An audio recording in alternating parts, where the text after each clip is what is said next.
ဒီနေ့ကမေလ6ရက်နေ့ဖြစ်ပါတယ်2025ပေါ့နော်အင်္ဂါနေ့ဖြစ်တယ်မင်းကဒီနေ့ကတန်ခါနှစ်ပတ်ဆွန့်ကတ်မယ်ဆိုပြီးတော့စီစဉ်ခဲ့ကြတာပေါ့နော်မနေ့ကဈေးသွားတယ်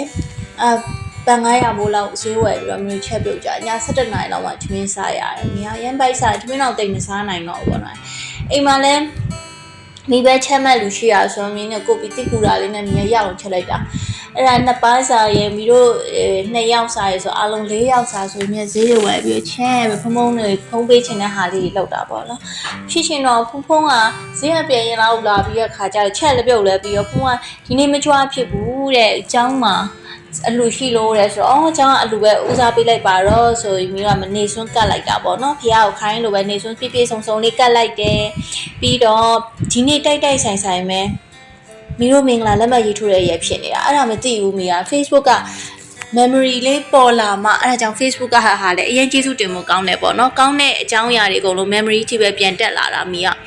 အဲ့တော့မီလက်မှတ်ရေးထိုးရရဖြစ်တယ်တိုက်ဆိုင်ပဲမီကစုံလင်အောင်ဝယ်ထားတယ်ဆိုတော့ဖះကိုဆွန့်ကတ်တယ်ပြီးတော့မီတို့ရဲ့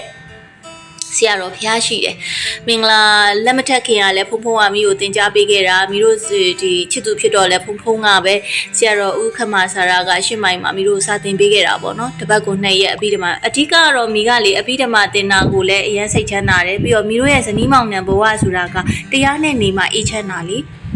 လောကဒဏ်ဆိုတာအကောင်းလေးပါအဆိုးလေးပါအဲ့ဒီဟာတွေကစိတ်မထားတတ်ရင်အကုန်လုံးပူပန်ပူလောင်စရာပဲပေါ့နော်အဲ့ဒါကြောင့်မိတို့ကမိကတော့ဘဝမှာ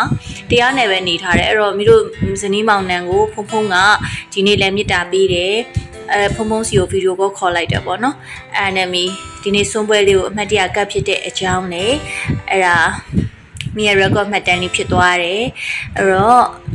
ချက်ပြုတ်ပေးရကိုလည်းကျေးဇူးတင်တယ်ကိုပေးရဲ့ကျေးဇူးတင်တယ်ပြီးတော့အိနီနာချင်းတွေရောပဲမိတို့ဒီနေ့မုံဝေလိုက်ကြတယ်အားလုံးပျော်ရွှင်ကြမှာချမ်းသာကြပါစေ